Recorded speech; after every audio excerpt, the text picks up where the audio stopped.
भगवते वासुदेवाय।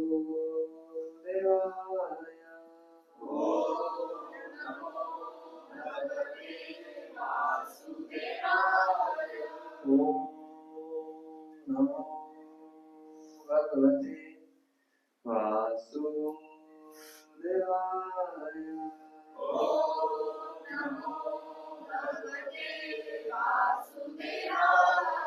ओम नमो भगवते वासुदेवाय।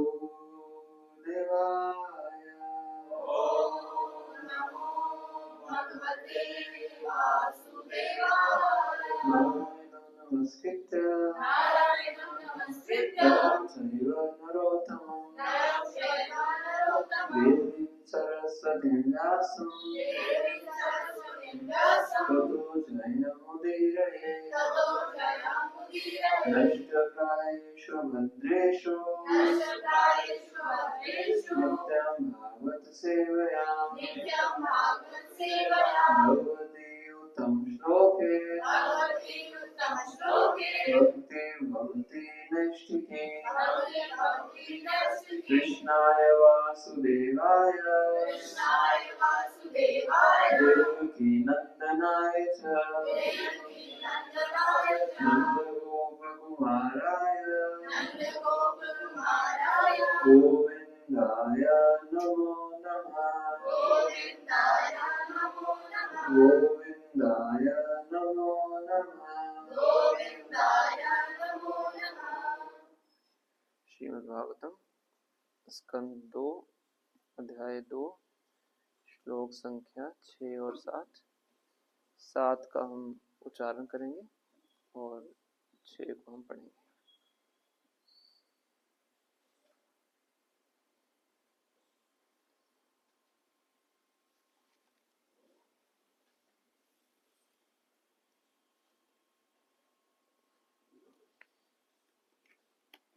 मैं ग्रुप में भेजना होगा, यहाँ से उच्चारण करेंगे।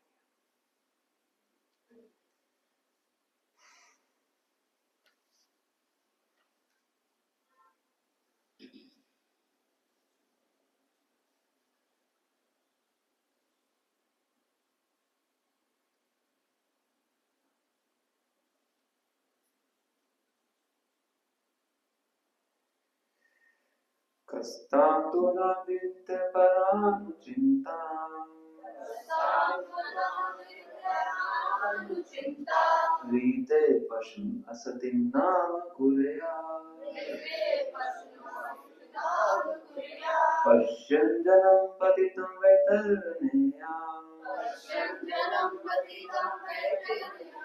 स्वकर्मजान् परितापान् जोषाणम्।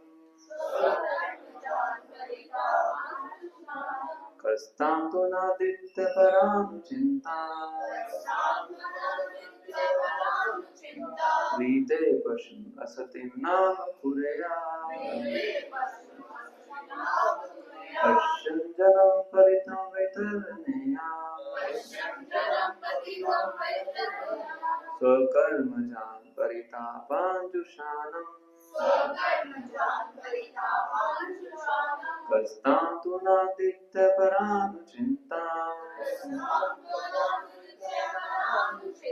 रीते पशुम् असतिं नाम कुर्यात्। पश्यन् जनं पतितं वैतरण्याम् स्वकर्मजान् परितापान् जुषाणम्।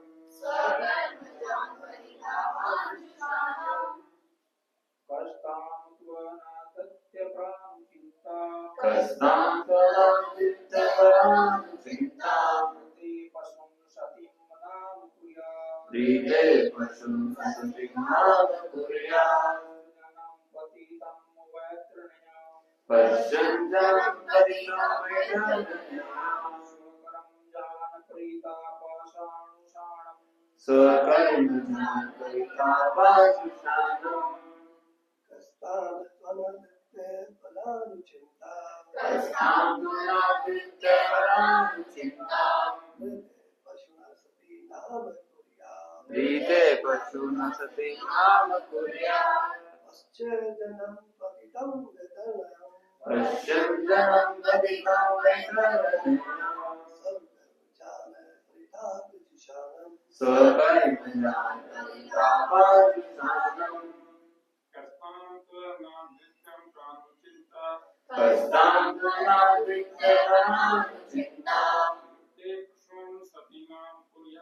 प्रीते वशं असतीनां कुर्यात् पश्यन्तं पतितं वैतरण्यां स्वकर्मजान् परितापाजुषाणम्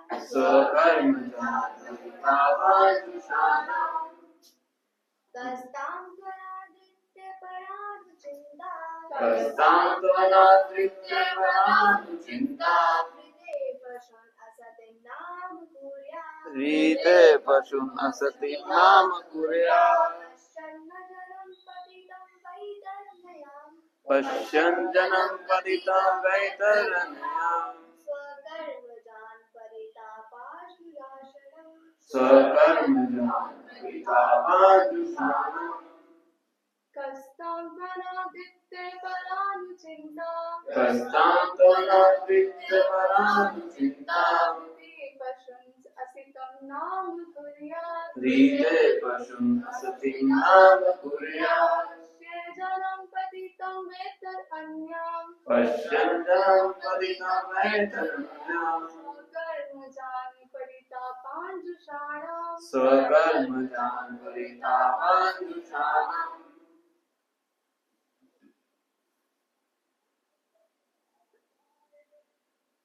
शब्दार्थ अनुवाद तात्पर्य श्लोक जी के द्वारा श्लोक की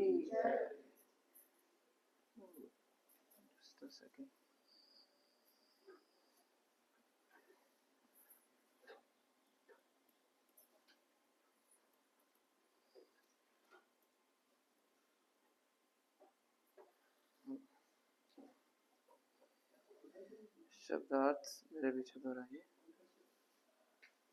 कहा और घूम ताम उसको तू लेकिन अनावृत्य अपेक्षा करके पर अनुचिंता दिव्य विचार रीते बिना पशु भौतिकतावादी असतिम क्षणभंगुर नाम को कुर्या स्वीकार करेगा।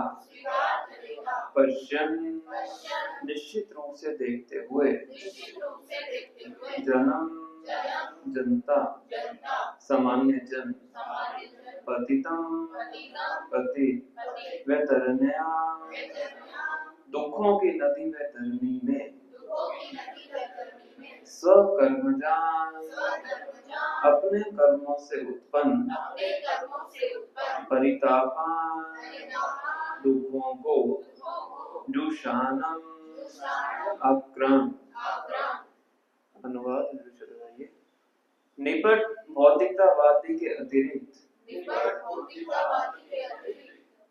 कौन ऐसा होगा जो यह देखकर कि जन सामान्य अपने कर्मों से मिलने वाले फलों के कारण क्लेशों की नदी में गिरे हुए हैं, ऐसे विचार की उपेक्षा करे और केवल क्षणभंगुर नामों को ग्रहण करे। तात्पर्य थोड़ा सा बड़ा है तो ध्यान से सुनिए। इस श्लोक में शुभदेव गोस्वामी कर्मकांड की फ्यूटिलिटी क्या बोले? फ्यूटिलिटी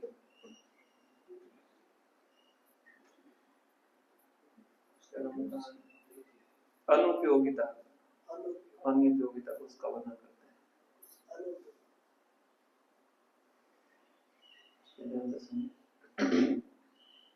वेदों में कहा गया है कि जो लोग भगवान को छोड़कर अन्य देवताओं के प्रति आसक्त रहते हैं वे उन पशुओं के तुल्य हैं जो ऐसे व्यक्ति का अनुसरण करते रहते हैं जो उन्हें कसाई घर की ओर ले जा रहा हो। क्या कहना है प्रभुपाद जी? पहली लाइन में दोबारा पढ़ता हूँ। वेदों में कहा गया है कि जो लोग भगवान को छोड़कर अन्य देवताओं के प्रति आसक्त रहते हैं वे उन पशुओं के तुल्य हैं जो ऐसे व्यक्ति का अनुसरण करते रहते हैं जो उन्हें कसाई घर की ओर ले जा रहा हो। पशु होता है उसको पकड़ के स्लॉटर हाउस में लेके जाओगे उसको फर्क नहीं पड़ता है और आराम से पीछे पीछे चलता है, उसको पता नहीं मेरी गर्दन कटने वाली, उसके तुलना दे रहे हैं। पशुओं की तरह ये भौतिकतावादी भी यह नहीं जानते कि वे परम पुरुष के दिव्य विचार की उपेक्षा के कारण कुमार्ग पर जा रहे हैं। कोई विचार शून्य नहीं रह सकता। कहा गया है कि खाली दिमाग शैतान का घर होता है, क्योंकि जो व्यक्ति सही दिशा में नहीं सोच सकता वह ऐसे विषय में सोचेगा जिससे विपत्ति आ खड़ी हो। भौतिकतावादी लोग नित्य ही किन्हीं छोटे मोटे देवताओं की पूजा करते रहते हैं। यद्यपि भगवद गीता में इसकी भर्त्सना की गई है। जब तक मनुष्य भौतिक लाभ के द्वारा मोहग्रस्त होता रहता है तब तक वह उन देवताओं से किसी न किसी विशेष लाभ की याचना करता रहता है जो अंततोगत्वा भ्रामक तथा क्षणभंगुर होते हैं। किंतु प्रबुद्ध आध्यात्मवादी कभी ऐसी भ्रामक वस्तुओं से मोहित नहीं होता। अतः वह परमेश्वर के साक्षात्कार की विभिन्न अवस्थाओं में यथा ब्रह्म परमात्मा तथा भगवान के विचार में लीन रहता है। पिछले श्लोक में यह सुझाया गया है कि मनुष्य को परमात्मा के विषय में चिंतन करना चाहिए जो ब्रह्म के निराकार विचार से एक पग आगे हैं, जिस प्रकार की भगवान के विराट रूप के विषय में सुझाया गया था। बुद्धिमान व्यक्ति उन जीवों की सामान्य दशाओं को ठीक से देख सकते हैं जो 84 लाख योनियों में तथा मनुष्यों की विभिन्न प्रजातियों में भटकते रहते हैं। कहा जाता है कि यमराज के लोक के द्वार पर वैतरणी नामक निरंतर प्रवाहित रहने वाली नदी है। वैतरणी नदी कहाँ पे है? तो यमलोक उससे पहले होती है। कोई भी व्यक्ति यमराज के पास जाता है उसको इस नदी को पार करना पड़ता है। तो कैसे पार करते हैं? तैर के पार करना पड़ता है। उस नदी का पूरा डिस्क्रिप्शन आता है 5 स्कंद में। तो ब्लड से बनी हुई है, पस से बनी हुई है और उसके अंदर बहुत ही ग्रीनी चीजें हैं, आग भी जलती है, उसके अंदर बहुत तीखे तीखे कांटे होते हैं। तो ऐसी नदी को तैर के उसको पार करना होता है। तो कहाँ पे जाता है? नरक में जा रहा होता है। गरुड़ पुराण में इसका वर्णन आता है। यमराज पापियों को विभिन्न प्रकार से दंड देते हैं। ऐसी यातना देने के बाद पाप करने वाले को उसके पूर्व कर्मों के अनुसार कोई जीव योनि प्रदान की जाती है। यमराज द्वारा दंडित ऐसे जीव बद्ध जीवन की विभिन्न योनियों में देखे जाते हैं। इनमें से कुछ स्वर्ग में रहते हैं तो कुछ नरक में रहते हैं। इनमें से कुछ ब्राह्मण होते हैं तो कुछ कंजूस, किंतु इनमें से कोई भी इस संसार में सुखी नहीं रहता। वे सभी प्रथम, द्वितीय या तृतीय श्रेणी के कैदी बनकर अपने अपने कर्मों के कारण कष्ट भोगते रहते हैं। First class, second class, third class prisoner, तीनों प्रिजनर हैं। भगवान जीवों के कष्टों की समस्त परिस्थितियों के प्रति निरपेक्ष बने रहते हैं, किंतु जो उनके चरण कमलों की शरण ग्रहण करते हैं उन्हें वे समुचित सुरक्षा प्रदान करते हैं और ऐसे जीवों को अपने धाम वापिस ले जाते हैं।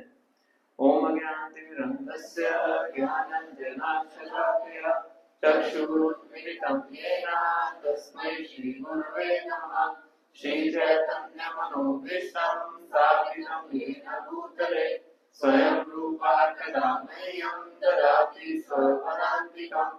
वन्देऽहं श्रीगुरो श्रीयुतापदकमलं श्रीगुरुं वैष्णवांश्च श्रीरूपं साधुजातं सहगण रघुनाथान्वितं तं सजीवं साद्वैतं सावधूतं परिजन सहितं कृष्ण चैतन्य देवं श्री राधा कृष्ण पादान् सहगं ललिता श्री विशाखान्वितांश्च हे कृष्णा करुणा सिन्धु दीनबन्धु जगत्पते गोपेश गोपिका कान्त राधा कान्त नमस्तुते तप्त कांचन गौरांगी राधे वृंदावनेश्वरी वृषभानुसुते देवी प्रणमामि हरिप्रिये वाञ्छाकल्पतरुभ्यश्च कृपा सिन्धुभ्येव च पतितानां पावनेभ्यो वैष्णवेभ्यो नमो नमः जय श्री कृष्ण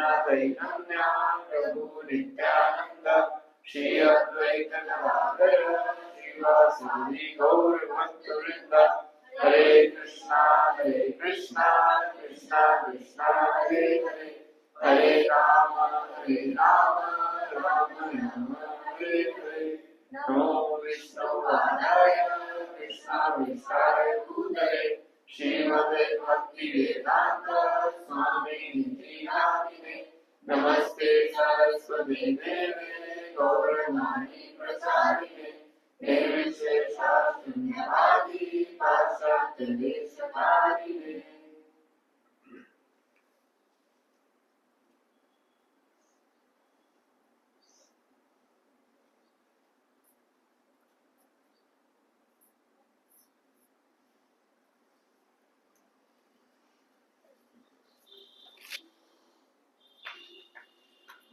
हरे कृष्ण।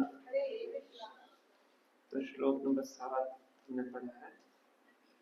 प्रभुपाद ने तात्पर्य सब कुछ बता दिया है स्पष्ट रूप से। श्लोक नंबर 6 उसका उच्चारण करेंगे। मनुष्य को इस प्रकार स्थित होकर उनकी भगवान की सर्वशक्तिमत्ता के कारण अपने हृदय में स्थित परमात्मा की सेवा करनी चाहिए। क्योंकि वे सर्वशक्तिमान भगवान नित्य एवं असीम हैं, अतः वे जीवन के चरम लक्ष्य हैं और उनकी पूजा करके मनुष्य बद्ध जीवन के कारण को दूर कर सकता है। और फिर इसके बाद जो श्लोक हमने अभी उच्चारण किया है, तो प्रसंग इस प्रकार से है। लास्ट क्लास जिस सूत्र की शोध ने दी थी, आपने इससे अधिकांश सब बताए होंगे क्लास में। दूसरे स्कंद के पहले अध्याय में शुभदेव गोस्वामी अष्टांग योग पद्धति का वर्णन कर रहे थे। इसी दौरान उन्होंने विराट रूप का वर्णन किया था कि विराट रूप पे किस प्रकार से ध्यान लगा सकते हैं। और अभी जो प्रसंग शुरू किया है दूसरे अध्याय के दूसरे श्लोक से लेके 7वें श्लोक तक शुभदेव गोस्वामी कर्म कांड की फ्यूटिलिटी, अनुपयोगिता, उसका वर्णन कर रहे हैं। तो दूसरे तीसरे चौथे श्लोक में शुभदेव गोस्वामी कहते हैं कि मनुष्य को न्यूनतम आवश्यकताओं में जीने का प्रयास करना चाहिए। कम से कम नेसेसिटीज, बेयर मिनिमम नेसेसिटीज में जीने का प्रयास करना चाहिए। फिर तीसरा और चौथा और पांचवा श्लोक बहुत ही फेमस श्लोक है, जिसमें शुभदेव गोस्वामी कहते हैं कि अगर धरती है सोने के लिए तो बेड की क्या आवश्यकता है, जब आपके पास बाजुएं हैं तो तकिए की क्या आवश्यकता है, जब आपके पास हाथ हैं तो बर्तनों की क्या आवश्यकता है, जब पेड़ों की छाल है तो कपड़ों की क्या आवश्यकता है। और आगे बताते हैं, जब सड़कों पे गिरे हुए कपड़े हैं तो कपड़े खरीदने की क्या आवश्यकता है। क्या पेड़ों ने फल देने बंद कर दिए हैं कि आपको भीख मांगनी पड़ रही है। क्या नदियां सूख गई हैं, आपको आरओ का पानी पीना पड़ता है। ऐसे लिखा।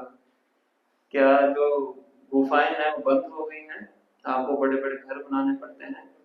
तो क्या भगवान ने अपने भक्तों की रक्षा करना बंद कर दिया है कि आपको डर लग रहा है। इस प्रकार से बोलते, जब भगवान अपने भक्तों की रक्षा करते हैं तो डरने की आवश्यकता क्या है। फिर लास्ट में बोलते हैं, जब भगवान अपने भक्तों की रक्षा करते हैं तो भक्तों को धनाढ़ व्यक्तियों के पास जाके पैसे मांगने की क्या आवश्यकता है। इसका तात्पर्य बहुत अच्छा है, प्रभुपाद इसमें वर्णन करते हैं कि भक्त भी क्यों फंड कलेक्शन चाहते हैं, वो अलग टॉपिक है, वहाँ हम पढ़ सकते हैं। तो छठे श्लोक में फिर उन्होंने बताया कैसे परमात्मा पे ध्यान लगाना चाहिए, शारीरिक अवस्थाओं को कम से कम ग्रहण करके क्या करना चाहिए, परमात्मा पे ध्यान लगाना चाहिए। और 7वें श्लोक में स्पष्ट रूप से बता रहे हैं कि ऐसा कौन सा व्यक्ति है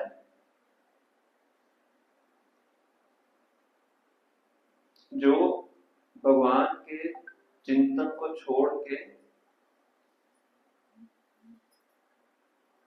किसी और का चिंतन करेगा। किसके बजाय यहाँ पे वर्ड यूज किया गया पशुन, पशुन वर्ड यूज किया गया है उस भौतिकतावादी व्यक्ति के लिए जो कि देवी देवताओं के पास जाते हैं अपनी भौतिक इच्छाओं की पूर्ति के लिए। कि ऐसे व्यक्ति को छोड़ के और कौन सा व्यक्ति है जो भगवान के बारे में चिंतन नहीं करना चाहिए। तो प्रभुपाद तात्पर्य में डेमिगॉड वर्शिप का वर्णन कर रहे हैं। ये हमें पहले ध्यान से समझना चाहिए कि भगवान कभी भी देवताओं का खंडन नहीं करते हैं। भगवद गीता में पढ़ेंगे 7वें अध्याय में 9वें अध्याय में, ना ही कभी भक्त कोई देवताओं का खंडन करता है। खंडन किस चीज का किया गया है, देवताओं के उपासकों की मानसिकता का खंडन किया गया कि जिस मानसिकता से वो देवताओं के पास जाते हैं उस मानसिकता का खंडन किया गया कि वो मानसिकता सही नहीं है। वो कौन सी मानसिकता है, मटेरियलिस्टिक मानसिकता है, मांगने की मानसिकता है, सेल्फिश मोटिव है। उनको देवताओं से कोई प्रेम नहीं होता है, उनको किससे प्रेम है, जो मिल रहा है उनसे प्रेम। जैसे एक बार मैं एक जगह खड़ा हुआ था तो कोई माता जी कोई प्लेट लेके जा रहे थे मंदिर, शायद मंदिर से वापस आ रहे होंगे, तो ग्लास में पानी था और कुछ सिंदूर वगैरह था। तो किसी ने उनको बताया होगा कि गाय को लगाना चाहिए। तो ठंड का टाइम था, दिसंबर का महीना, तो एक तो इतना बड़ा हाथ लगा के गाय पे तिलक लगा दिया, उसकी आंखों में भी डल रहा था, तो ठंडा पानी का गिलास गाय के ऊपर डाल दिया। किसी ने बोला होगा गाय पानी डालना चाहिए ये इच्छा पूरी होगी। तो उनको कोई फर्क नहीं पड़ता है कि सामने वाले व्यक्ति को कष्ट पहुंच रहा है क्या पहुंच रहा है, पर क्या चाहिए, इच्छा की पूर्ति। ये कर्मकांड है। कर्मकांड साधारण शब्दों में इस तरह से हम समझ सकते हैं। उनको बस अपनी इच्छा की पूर्ति चाहिए, उनको किससे कोई फर्क नहीं पड़ता है। तो इसलिए भगवान इसका भगवद गीता में भी भागवतम में भी लगते जगह पे बहुत खंडन करते हैं। ये उन लोगों के लिए है कि जो कम से कम एटलीस्ट भगवान के पास तो आए, इच्छा की पूर्ति ही करनी है, तो किसी और जगह पे ना जाके कर्म कांड के जरिए कम से कम क्या हो जाए, थोड़ा सा भगवान के संपर्क में आ जाए। पर वो उसमें कुछ आध्यात्मिकता नहीं है, बौद्धिकता ही है। इसमें हमें वर्ड क्या यूज किया गया है, पशुन।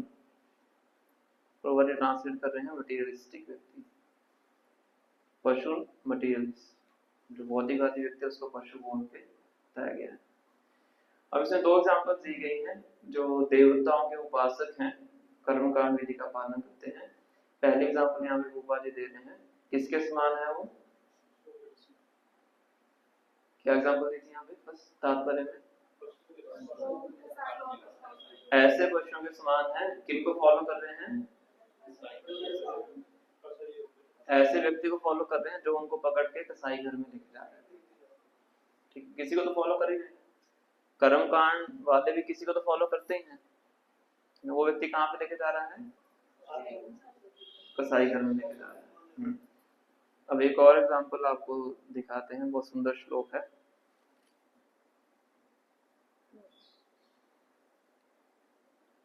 श्रीमद् भागवतम में बहुत अच्छी अच्छी उदाहरणें दी गई हैं। जस्ट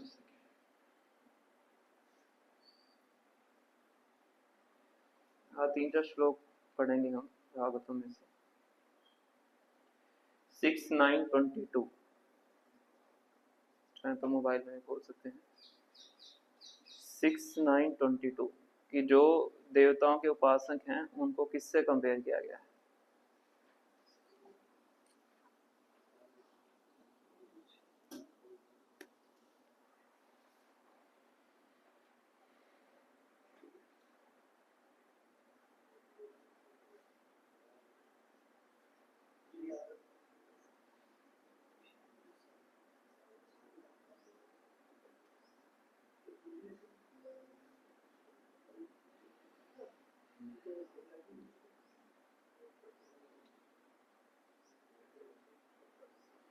ठीक है, मेरे पीछे लगाइए।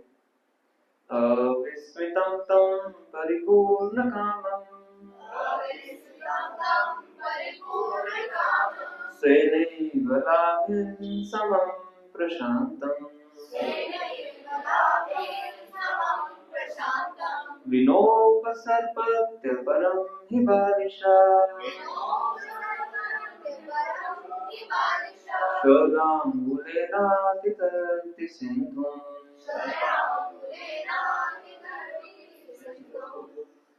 तो जो व्यक्ति भगवान कृष्ण को छोड़ के किसी देवताओं का शेल्टर लेता है, किसके समान है? इसको पढ़ेंगे ना। Free from all material conceptions of existence and never wonderstruck by anything, the Lord is always jubilant and fully satisfied by his own spiritual perfection. ये भगवान का गुणगान किया गया है। He has no material designation and therefore he is steady and unattached. भगवान की कोई भौतिकता बदली नहीं है, हमेशा unattached है, हमेशा स्थिर है। That supreme personality of Godhead is the only shelter of everyone. वही परम पुरुषोत्तम भगवान हर किसी के एकमात्र आश्रय है। लास्ट टाइम पढ़िएगा। Anyone desiring to be protected by others is certainly a great fool who desires to cross the sea by holding the tail of a dog. क्या एग्जाम्पल है? अगर कोई व्यक्ति भगवान के बिना किसी और का आश्रय लेता है, वो सोचता है कि मुझे प्रोटेक्शन मिलेगा, किसके समान है वो? कुत्ते के समान नहीं है। उस व्यक्ति के समान है जो ये सोच रहा है कि मैं कुत्ते की पूंछ पकड़ के समुद्र पार कर लूंगा। क्योंकि कोई भी चार पांव वाला जीव होता है, पानी में तैरता है। कुत्ता भी तैरता है, हाथी भी तैरता है, ये भैंस वगैरह सब तैरती है पानी के अंदर। तो बच्चों में देखा होगा, जो बच्चे होते हैं भैंस की पूंछ पकड़ के, जो भैंस नहाती है उसके पीछे पकड़ के उसको तैरते तालाब के अंदर तैरते हैं। और कोई व्यक्ति सोचता है कि ठीक है, कुत्ता भी क्या है, चार पांव वाला जानवर है, पानी में तैरता है, तो उसकी पूंछ पकड़ के मैं क्या कर लूंगा? समुद्र पार करूंगा। पर ऐसा होने वाला नहीं। कुत्ता भी डूबेगा, वो भी डूबेगा, दोनों डूबेंगे। तो इसीलिए कोई भी अगर भगवान श्री कृष्ण का आश्रय छोड़ के किसी और के आश्रय पे भरोसा रखता है, वो भी इसी व्यक्ति के समान। दूसरी एग्जांपल दी, पहली एग्जांपल थी कसाई घर वाली, और दूसरी है। तो इस प्रकार से कर्मकांड विधि का यहाँ पे वर्णन किया गया है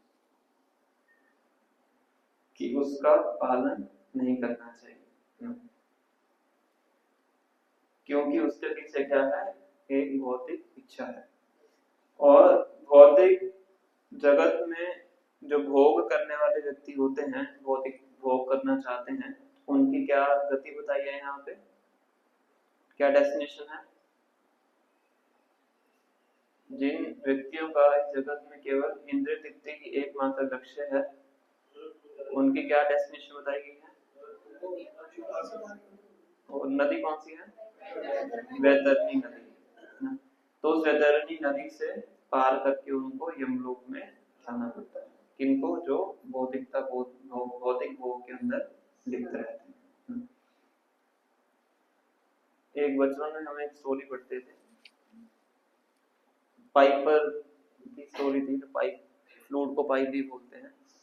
तो एक गांव था, उसके अंदर बहुत ज्यादा चूहे थे, चूहों ने तंग करके रखा हुआ था। तो उस गांव में एक व्यक्ति आता है, वो कहता है कि मुझे प्रोजेक्ट दीजिए, मैं सारे चूहों को बाहर निकाल दूंगा, तो उसके बाद मुझे कुछ धन वगैरह, कुछ फीस वगैरह मुझे मेरी लगेगी। तो गांव वाले कहते ठीक है, जो मांगोगे हम देंगे, पहले चूहों का निपटारा करो। तो वो एक बांसुरी से अपना कुछ बांसुरी बजाता है, तो सारे चूहे उसके पीछे पीछे चल पड़ते। तो आगे आगे जाते, चूहे पीछे पीछे जाते हैं। तो फिर किसी नदी में जाके सब चूहों को डुबा के उनको मार देता है। तो फिर व्यक्ति गांव में आता है, तो मेरी फीस दो। और गांव वाले सोचते हैं चूहे तो मर गए, हमारा काम तो हो गया, इसको फीस चाहे दे चाहे ना दे, चूहे तो वापिस आने वाले हैं नहीं। तो कहते उसको टरकाने लग जाते हैं। तो क्या करता है, अगले दिन दोबारा आता है, फिर अपनी फ्लूट बजाता है। याद है? नहीं नदी तट तो नहीं आता।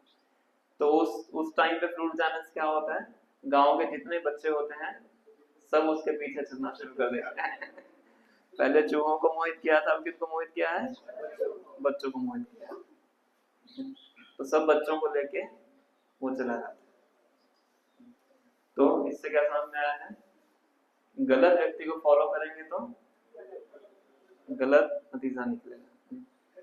जब विश्वामित्र मुनि हजारों सालों तक तपस्या करते हैं और इंद्र इनसिक्योर हो जाते हैं, मेनका को भेजते हैं, उनकी तपस्या भंग हो जाती है और विश्वामित्र मुनि दोबारा फिर तपस्या में बैठते हैं। ये विश्वामित्र मुनि से हम डिटर्मिनेशन को सीखते हैं। रामायण के पहले कांड में उनका पूरा 6-7 अध्याय में पूरा वर्णन आता है। 3 बार फेल हुए, तीनों बार खड़े होकर दोबारा फिर तपस्या की उन्होंने, और दूसरी बार तपस्या करनी शुरू की, फिर बहुत लंबे समय तपस्या की, फिर इंद्र को इनसिक्योरिटी हो गई तो इंद्र गए रंभा के पास, दूसरी अप्सरा थी, कि अब तुम जाओ। अब रंभा कहते कि मैं तो जाऊंगी नहीं, बहुत जो ऋषि मुनि है उनका श्राप वगैरह लगेगा तो मेरा बहुत बड़ा नुकसान हो सकता है। तो इंद्र कहता कोई बात नहीं, मैं हूं ना, मेरा आश्रय लो, मैं तुम्हारी प्रोटेक्शन दूंगा, मेरे ऊपर भरोसा रखो, मैं क्या करूंगा, तुम्हें सुरक्षा प्रदान करूंगा। तो रंभा विश्वास कर लेती है किनके ऊपर, इंद्र को। इंद्र है स्वर्ग के राजा है तो प्रोटेक्शन देंगे। तो रंभा जाती है विश्वामित्र मुनि के सामने, जैसे विश्वामित्र मुनि आंख खोलते हैं इंद्र भाग जाते हैं। अब वो रंभा भाग नहीं सकती, तो विश्वामित्र मुनि क्या करते हैं, रंभा को पत्थर की मूर्ति बना देते हैं। पहले तपस्या भंग हुई थी काम के कारण, अब तपस्या भंग हो जाती है क्रोध के कारण, तीसरी बार फिर होती है। तब रंभा ने क्या किया, गलत व्यक्ति का आश्रय लिया, है ना, संकट सबसे पहले तो वही भागे, इंद्र भागे। तो इसीलिए ये बहुत आवश्यक है कि हम सही व्यक्ति का आश्रय ग्रहण करें। प्रहलाद महाराज हिरण्यकशिपु को बहुत अच्छा उपदेश देते हैं 7वें स्कंद के अंदर, कि साधारणतः लोग नहीं जानते हैं कि हमें किनका आश्रय लेना चाहिए, इसलिए वो गलत आश्रय ले बैठते हैं और गलत आश्रय लेने से अपना नुकसान कर बैठते हैं। तो 7वें स्कंद में श्लोक आता है, ये भागवतम के बहुत महत्वपूर्ण श्लोक हैं, इनको हमें हमेशा याद रखना चाहिए, इसलिए हम आपको बता रहे हैं। 7:5:31 7वां स्कंद 5वां अध्याय 31वां श्लोक।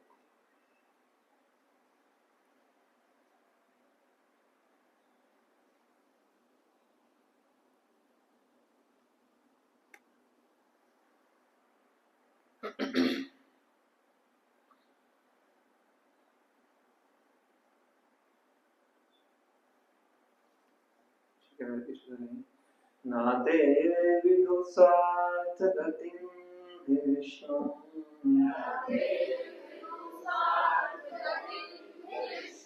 दुराशयाये भैरर्थमानिना अंधा यथान्धैरुपनीयमाना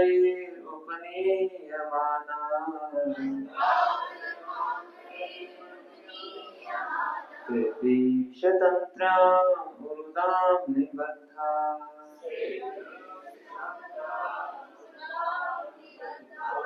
प्रहलाद महाराज हिरण्यकशिपु को बता रहे हैं, क्या कह रहे हैं, नाते विदु स्वार्थ गति ही विष्णु। इस संसार में जो साधारण लोग हैं इस बात को नहीं जानते हैं कि उनका लक्ष्य कौन है, विष्णु है। असली जो उनका स्वार्थ है, स्वार्थ गति ही विष्णु, उनका असली में स्वार्थ है वहां विष्णु के पास जाना, इस चीज को नहीं जानते हैं। ना जानने के कारण क्या करते हैं, दुराश्रयाय भैरर्थ मानिना, दुराश्रय गलत आश्रय स्वीकार करते हैं। इस संसार में कौन कौन सा गलत आश्रय स्वीकार करते हैं, धन का आश्रय, और हमें लगता है कि धन हमारी रक्षा करेगा इसलिए धन को संजो के क्या करेंगे, इकट्ठा करके रखते हैं, संजो के रखते हैं। और किसमें आश्रय ढूंढते हैं, परिवार में, परिवार में आश्रय ढूंढते हैं। परिवार में व्यक्ति अपने आप को सिक्योर मानता है, और फ्रेंड्स में मेरा दोस्त ये है, मेरा दोस्त IAS ऑफिसर है, मेरा दोस्त ऐसा है। और समाज में CCTV कैमरा में, उसमें आश्रय मान। तो इस सबको भागवत में क्या बोला गया है? दुराश्रय। ये आश्रय प्रदान करने वाले नहीं है। तो प्रभुपाद एग्जाम्पल देते थे कि एक व्यक्ति थे कोलकाता के अंदर, तो डेथ बेड थे हॉस्पिटल के अंदर। तो व्यक्ति डॉक्टर को हाथ जोड़ रहे थे कि मुझे 4 महीने का समय और दे दो, मेरी कुछ योजनाएं हैं, मुझे उसको पूरा करना है। डॉक्टर दे सकता है? धन भी है, धन भी नहीं दे सकता है। परिवार वाले हैं वो भी नहीं दे सकते हैं, समाज है वो भी नहीं दे सकता है ना। ये सब क्या है? दुराश्रय। भागवत में इनको बोला गया है फॉलिबल सोल्जर्स। ऐसे होता है जो कि काम आने पे काम नहीं आए, फॉलिबल, चूत जो हो जाता है। दुराश्रय, गलत आश्रय। किसके समान है? एग्जाम्पल दी गई है हमें थर्ड लाइन में, अंधा यथा अंधे उपनीयमान। जैसे एक अंधा व्यक्ति दूसरे अंधे व्यक्ति का हाथ पकड़ के सड़क क्रॉस करवा रहा है। पीछे वाला अंधा है, उसको ये नहीं पता कि सामने वाला भी अंधा है, पर उसका हाथ पकड़ के क्या कर रहा है? वो पूरा भरोसा रखा हुआ उसने कि ये मुझे क्या करेगा? सड़क क्रॉस कराएगा। वो भी क्या है? वो भी अंधा है। दोनों ट्रक के नीचे आएंगे। तेरबीज तंत्रिया गुरु दामनी बंधा। और इस तरह से एक व्यक्ति संसार के अंदर, गुरु मतलब बहुत ही स्ट्रॉन्ग, तो दामनी मतलब रस्सी, बंधा मतलब बंध जाता है। कर्मों के बंधन में इस संसार के अंदर बंध जाता है। किसके कारण? दुराश्रय, गलत आश्रय लेने के कारण। इसलिए किसका शेल्टर लेना है? वो हमें सोच समझ के विचार करना चाहिए। तो तुम्हें पता है कि भगवान विष्णु का ही आश्रय लेना है, देवताओं का आश्रय नहीं लेना है, जो यहाँ पे बताया है। अब एक और श्लोक पढ़ेंगे, लास्ट श्लोक, 11th कैंटो चैप्टर नंबर 2 श्लोक नंबर 42। भगवान का आश्रय लेने का क्या लाभ है?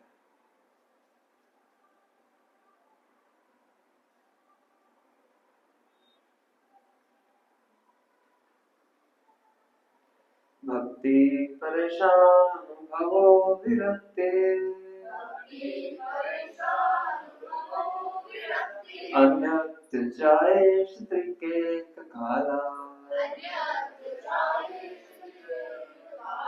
प्रबध्यमानस्य यथा श्रुताशु, तुष्टि पुष्टेषु न पायोनुघासम्।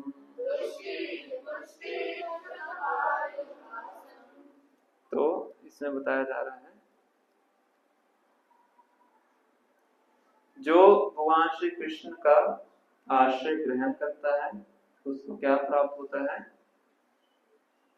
भक्ति परेशान भवो विरक्ति।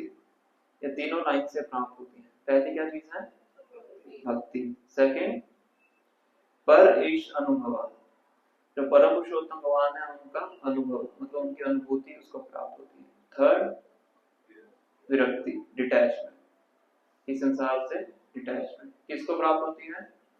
जो भगवान का आश्रय लेता है। तो इसमें एग्जांपल दी गई है, कैसे समझ सकते हैं इसको? तुष्टि पुष्टि शुद्ध पाय अनुभासम। जैसे कोई भूखा व्यक्ति है, खाना खाता है, तो जैसे जैसे एक एक निवाला खाने का खाता है तो उसको 3 चीजें प्राप्त होती हैं। पहला है तुष्टि, संतुष्टि प्राप्त होती है, ठीक है। सेकंड, पुष्टि, हो गया।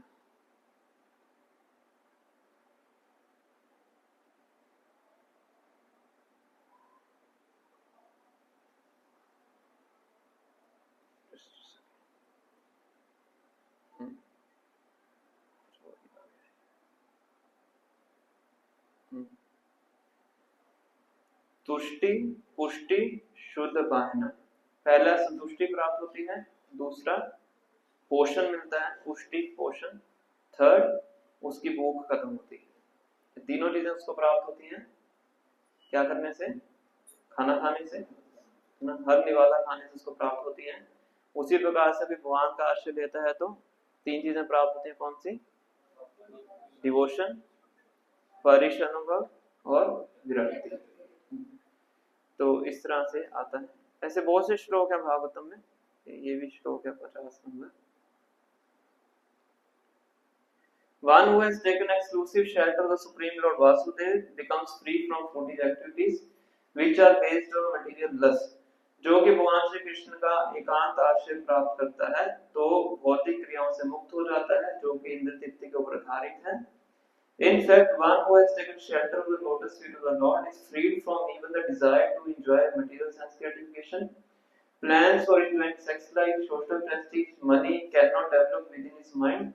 Thus, he is considered Bhagavat Uttam, a pure devotee on the highest platform. जो भगवान श्री कृष्ण का आश्रय लेता है उसके हृदय से भौतिक इंद्रिय तृप्ति के जो विचार हैं सब खत्म हो जाते हैं और भागवत उत्तम बन सकता है।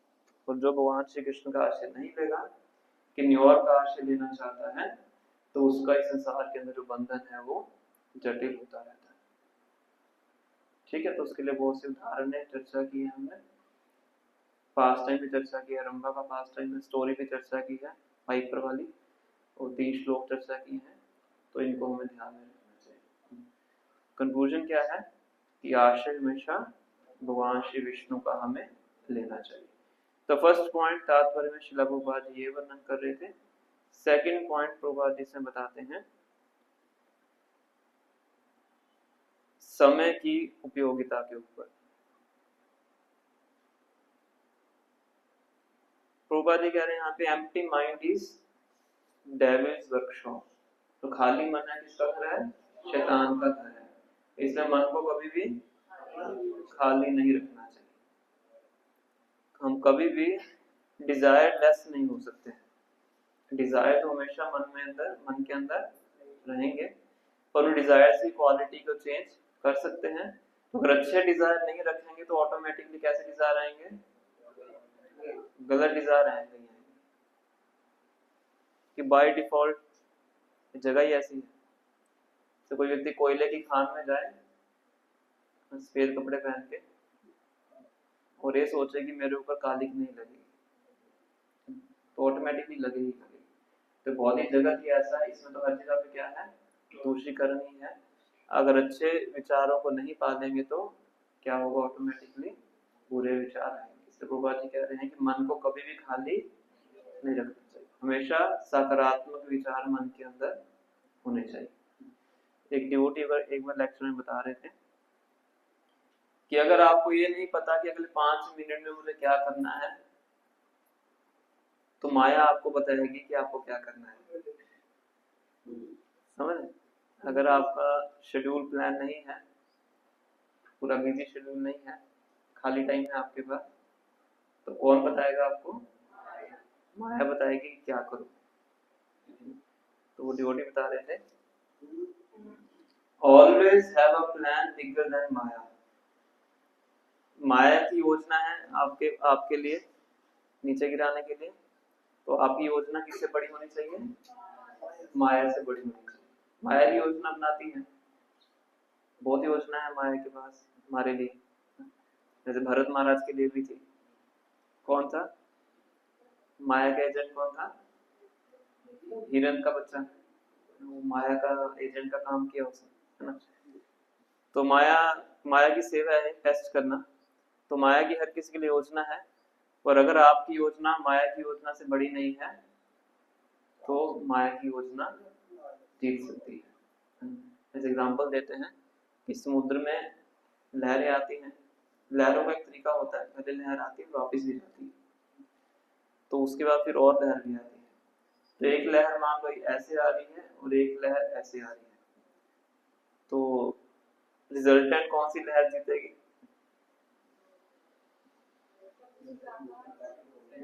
जो लहर ज्यादा बड़ी है। कई बार ऐसा होता है इधर से छोटी लहर आ रही है, वापस वाली लहर बड़ी होती है, उसको भाग के ले जाती है। तो इसी प्रकार से अगर हमारी सेवा की प्रवृत्ति ज्यादा है तो हम माया की योजना के ऊपर हम विजय प्राप्त कर सकते हैं, अदरवाइज माया फिर हमें अपने इशारों के ऊपर नचाती है। तो इसीलिए क्या करना चाहिए, हमेशा हमारे मन के अंदर भगवान का चिंतन, भगवान की सेवा का चिंतन, भक्तों की सेवा का चिंतन, साधना का चिंतन, ये सब हमारे मन के अंदर रहना चाहिए। कभी भी माइंड के अंदर खालीपन नहीं होना चाहिए। इस वजह से राधा स्वामी महाराज बताते हैं, free time is not a luxury, free time is a danger. जो फ्री टाइम, खाली समय लग्जरी, खाली समय ऐश्वर्य नहीं है, खाली समय खतरा है। कोई बोले कि आज मेरे पास ना 3-4 घंटे खाली है, बहुत बढ़िया हो, तो वो लग्जरी नहीं है, वो क्या है, वो खतरा है, डेंजर। खासकर भक्तों के लिए, भक्तों के लिए जो माया है ज्यादा अटेंटिव रहती है, उनको पता है कि ये व्यक्ति मेरे चंगुल से बाहर निकल रहा है, इसलिए खाली टाइम कभी भी नहीं होना चाहिए। हमेशा हमें भक्ति का, भगवान का, भक्तों का चिंतन करना चाहिए। चिंतन के अंदर वो शक्ति है। कोई एग्जांपल देना चाहेंगे आप? कैसे, भौतिक उदाहरण दीजिए, कैसे समझ सकते हैं कि चिंतन के अंदर वो शक्ति है?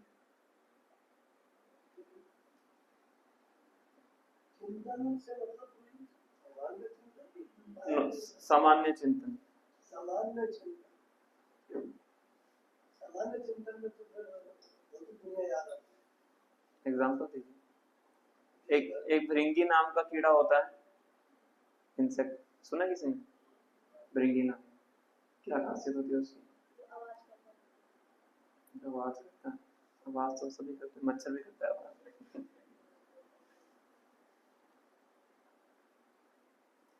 तो इंसेक्ट क्या करता है, किसी और इंसेक्ट को पकड़ता है, किसी और प्रजाति के इंसेक्ट को पकड़ता है। कई बार दरवाजों में देखना, मिट्टी के छोटे से ऐसे बने होते हैं, गोल गोल से दरवाजों के अंदर बने होते हैं, एक कोने में बना होता है। तो इंसेक्ट क्या करता है, किसी और इंसेक्ट को पकड़ के लाता है, उसके अंदर बंद कर देता है यार। हाँ हाँ, उसको बंद कर देता है और फिर उसको रोज डंक मारता है, और ऐसे मारता है, आवाज भी करता है। तो जो अंदर इंसेक्ट होता है वो पूरा दिन उसका स्मरण करता है, चिंतन करता है, मारता है क्यों, और धीरे धीरे क्या बन जाता है वो, धीरे धीरे वो भृंगी बन जाता है। क्या करने से? चिंतन करने से। भागवतम में एग्जाम्पल आता है, इस तरह से वो उसका वंश बढ़ता है आगे, भृंगी का। ऐसे जो बटरफ्लाई, कैटरपिलर से बटरफ्लाई बनती है, लार्वा के अंदर रहता है ना कैटरपिलर, चिंतन करके वो बटरफ्लाई बन जाता है। तो चिंतन का इतना महत्व है।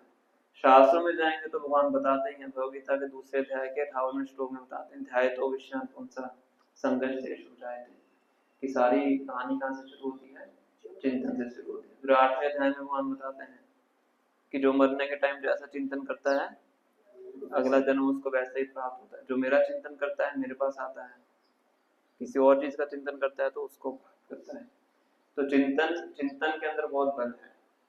10वें स्कंद में कॉन्ड्रट नाम के व्यक्ति की कथा आती है। तो जो हमेशा भगवान का चिंतन करते थे, कैसे चिंतन करते थे कि मुझे उनके जैसा बनना है, चतुर्भुज। तो 2 लकड़ी की बाजुएं भी लगाई हुई और अपने आप को वासुदेव बोलते थे। कॉन्ड्रट नाम था उनका। और भगवान को भी चैलेंज कर देते हैं कि मैं असली वासुदेव हूँ, तुम नकली वासुदेव हो। खुद लकड़ी की बाजुएं लगाई हुई। तो युद्ध होता है, मरते हैं, पर उनको क्या प्राप्त होता है, स्वरूपे मुक्ति प्राप्त होती है। हमेशा चिंतन करते रहते थे भगवान के रूप का। वैकुंठ में जाके चतुर्भुज रूप उनको प्राप्त होता है। कंस थे, वो हमेशा भगवान का चिंतन करते रहते थे मृत्यु के रूप में, तो उनको सयुज्य मुक्ति प्राप्त होती है। तो इसी प्रकार से क्या समझे हम, जो चिंतन है उसके अंदर बहुत बल है, तो इसलिए सही चीज का चिंतन हमें करना। चिंतन हम हमेशा करते ही हैं, किसी क्षण बिना चिंतन के हम नहीं रहते। सोते हुए भी चिंतन करते हैं, तभी सपने दिखाई पड़ते हैं। तो जब चिंतन करना ही है तो किनका चिंतन करें हम, भगवान का चिंतन करें। और साधना भक्ति का उद्देश्य भी क्या है, कि हम इस स्तर तक पहुंचे कि भगवान का चिंतन करें। ठीक है, तो ये प्रभुपाद इसके अंदर चिंतन के ऊपर चिंतन का महत्व बता रहे हैं।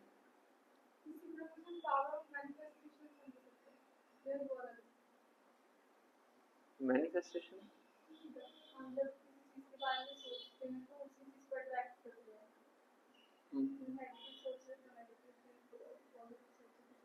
तो ये पावर ऑफ थॉट्स कह सकते हो, उनकी शक्ति है। मैनिफेस्टेशन जो शास्त्रों से लेते हैं, जो बाहर की दुनिया में कुछ फेमस होता है शास्त्रों से आता है। तो इसलिए चिंतन हमारा, भगवान का चिंतन करेंगे तो वैसी पॉजिटिविटी से ऊपर है, पॉजिटिव नेगेटिव के चक्कर में हमें नहीं पड़ना है। हमारा सब कुछ ही अल्ट्रा पॉजिटिव है, कुछ नेगेटिव है ना। तो भगवान का चिंतन करेंगे सब पॉजिटिव है। ये उन लोगों के लिए है जो नेगेटिविटी में जीते हैं, तो उनको थोड़ा अपने आप को पुश करना पड़ता है, पॉजिटिव सोचो, फिर भी नहीं सोच पाते हैं।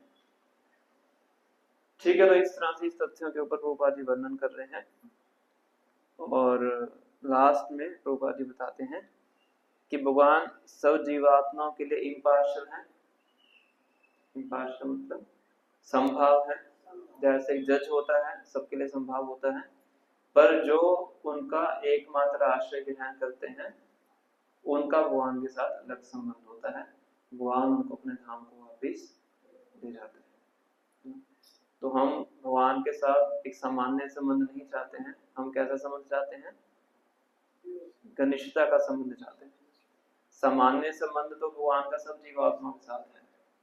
माँ में वंश जीव लोके जीवभूत सनातन, वो सभी जीवात्माएं क्या है? भगवान का अंश है।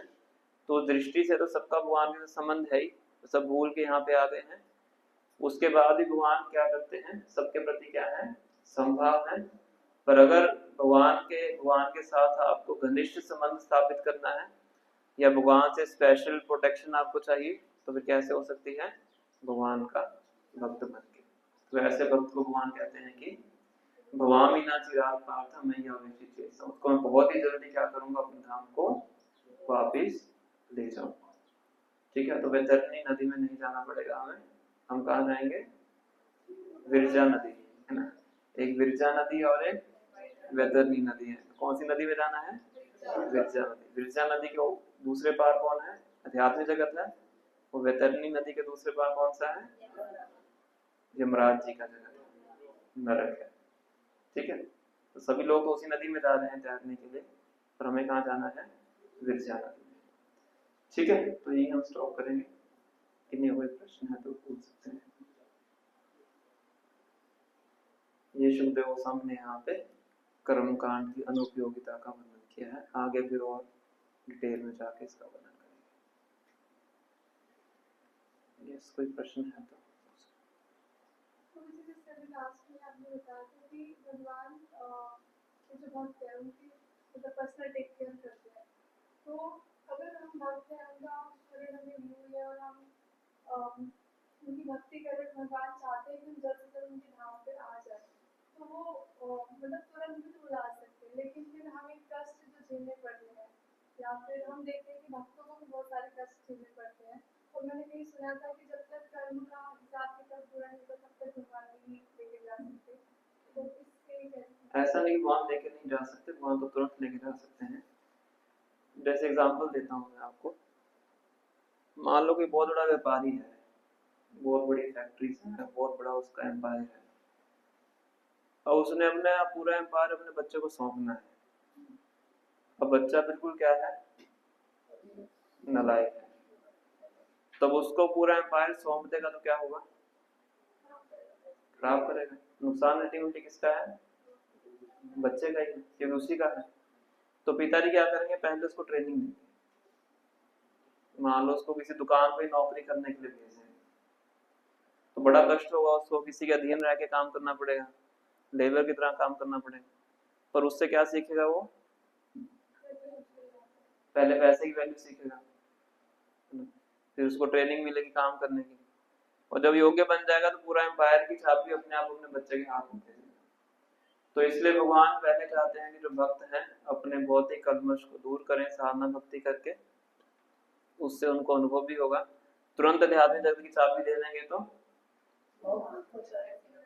वहां जाके गॉसिपिंग करेंगे, गोपियों के पीछे लड़ाई करवा देंगे। बहुत हमें अनुभव है ऐसे, बाल बालों में लड़ाई करवा देंगे, इसकी उसकी बात उधर उधर उधर की बात इधर करके वहां जाके सब कुछ खराब कर देंगे। खराब होने वाला नहीं, एग्जाम्पल देके बता रहा हूँ। तो जब तक शुद्ध नहीं हो जाते हैं, हाँ, तो भगवान चाहते हैं कि हम पहले अपने आप को क्या करें, शुद्ध करें, साधना भक्ति का पालन करके, और किस तीव्रता से पालन करते हैं वो हमारी इच्छा को व्यक्त करता है। इच्छा केवल बोल के व्यक्त नहीं होती है ना, मेरी बहुत इच्छा है आध्यात्मिक जगत जाने की, मेरी बहुत इच्छा है ना, बोलने से नहीं पता लगता है, आपके प्रयासों से पता लगता है। इसकी जितनी इच्छा होती है उसके प्रयास उतने ही तीव्र होते हैं। तो भगवान उस चीज को देखना चाहते हैं कि कितना तीव्र है, सिर्फ बोल ही रहा है, बोलने के लिए बोल रहा है, सच में इसकी इच्छा है। साधना भक्ति करके हम भगवान को क्या दिखा रहे हैं, अपना प्रयास दिखा रहे हैं। हमारे अंदर कौन सी क्षमता है साधना भक्ति करने, तो साधना भक्ति करके हम भगवान को दिखाते हैं कि मैं सच में क्या हूँ, सीरियस हूँ। निर्जला एकादशी करते हैं हम, तो भगवान ये तो है नहीं कि भक्तों को भूखा प्यासा रखना चाहते हैं, पर निर्जला एकादशी करके भक्त भगवान को क्या दिखाना चाहता है कि मैं इस हद तक जा सकता हूँ आपको प्राप्त करने की, इससे ज्यादा भी कर सकता हूँ। तो उस तीव्रता को देख के, उस इच्छा को देख के भगवान प्रसन्न होते हैं, फिर भगवान उसको ले जाना चाहे 1 सेकंड में ले जा सकते हैं। ऐसा नहीं कि उसके कर्मों का खाता खाली होने तक भगवान को वेट करनी पड़ेगी, ऐसा नहीं है। भगवान की जब इच्छा है, जब भगवान योग्य समझेंगे उसको ले जा सकते हैं। इसलिए हमें इस चीज पे ध्यान नहीं देना है कि कब जाएंगे, कौन कब लेके जाएंगे, हमें केवल जो गुरु के आदेश है उनको दृढ़ता से पालन करना है। एक बार प्रभुपाद जी अपने शिष्य को बताते हैं, मुझे याद है अच्छे से पास टाइम, कि मैं चाहूं तो आपको एक तुरंत ही शुद्ध बना सकता हूँ, पर मैं क्या चाहता हूँ कि तुम शुद्ध होने की जो स्वीट स्ट्रगल है, स्वीट स्ट्रगल को क्या बोलेंगे, मीठा संघर्ष, स्वीट स्ट्रगल, तुम उसको टेस्ट करो। गुरु संबित शक्ति का संचार करके इस शिष्य के हृदय में तुरंत दिव्य ज्ञान को प्रकाशित कर सकते हैं, खासकर नित्य सिद्ध भगवान के पार्षद हैं। तो फिर भी गुरु चाहते हैं जो शिष्य है वो क्या करे, संघर्ष करे। ठीक है, तो इसलिए जो भक्त है वो संघर्ष करते हैं कि हमें क्या कि हर चीज ना मुफ्त में चाहिए, आसानी से चाहिए और इंस्टेंटली चाहिए।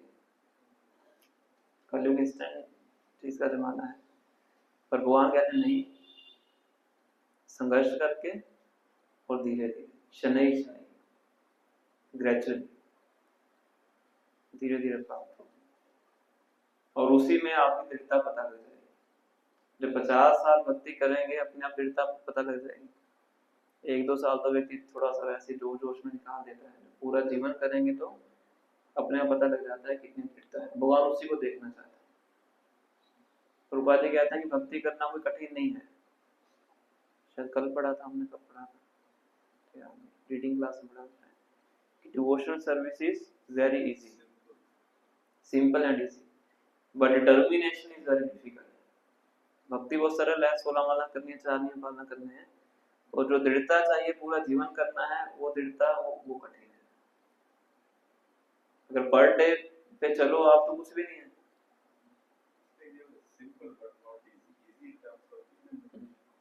ऐसा बोल सकते हैं। डे टू डे बेसिस पे देखो तो क्या है, बहुत ही इजी है, पर जो व्यक्ति सोचता पूरा जीवन करना है तो थोड़ा सा डिफिकल्ट दिखाई पड़ता है, पर डिफिकल्ट है नहीं, बहुत इजी। तो इसीलिए भगवान चाहते हैं कि हम इसको करें।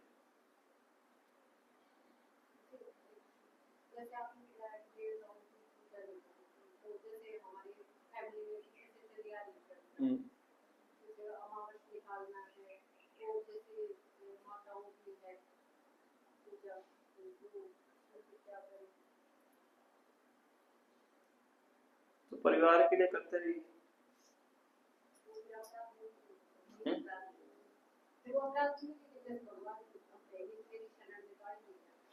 आप तो औपचारिकता के लिए कर रहे हो, शरण तो भगवान की की, तो आउट ऑफ ड्यूटी कर रहे हो, करना पड़ रहा है घर वालों को, इसलिए कर रहे हो। ऐसा तो है नहीं उनसे कुछ भौतिक इच्छा मांग रहे हो, कर सकते हो आउट ऑफ ड्यूटी। अगर ऑप्शन है तो आवश्यकता नहीं। एक तो है कि श्रद्धा नहीं है, एक तो हो गया तरीका कि क्या है, श्रद्धा नहीं है, थोड़ा सा इधर भी संबंध बना के रखता हूँ कि अगर मान लो भगवान ने मदद नहीं की तो थोड़ा सा यहाँ पे भी क्या करते हैं, थोड़ा अपना बना के रखते हैं, है ना, वो अलग चीज है। एक है कि श्रद्धा हमारी है पर फिर भी क्योंकि करना पड़ रहा है परिवार के कारण तो इसलिए कर रहे हैं, दोनों में अंतर है।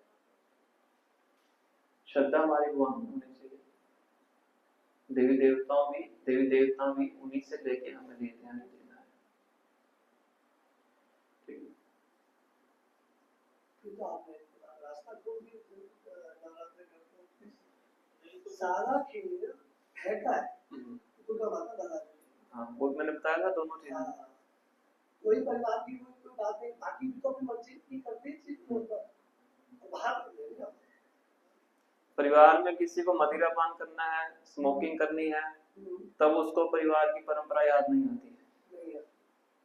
हजारों लोग उसको रोकते हैं, कोई नहीं रुकता कोई नहीं, अपना अलग से बियर बार में जाके पी लेंगे, इवन मैरिज में भी अपना अलग से छत पे बैठ के पी लेते हैं लोग, किसी की नहीं सुनते। तो भक्ति करने की बात आती है तो परिवार भी इसमें आ जाता है, तो कमजोरी थोड़ी सी हमारे अंदर ही होती है। फिर भी अगर नहीं कर पा रहे हैं तो एटलीस्ट हम कुछ भौतिक इच्छा तो ना मांगे, श्रद्धा अपनी पूरी भगवान पे रखें, ठीक है। और जिनके परिवार वालों से कुछ नहीं है तो उनको तो करना ही नहीं चाहिए।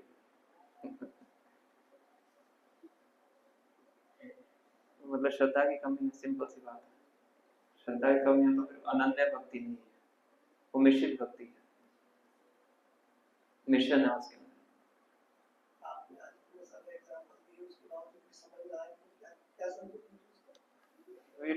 इंतजार कीजिए।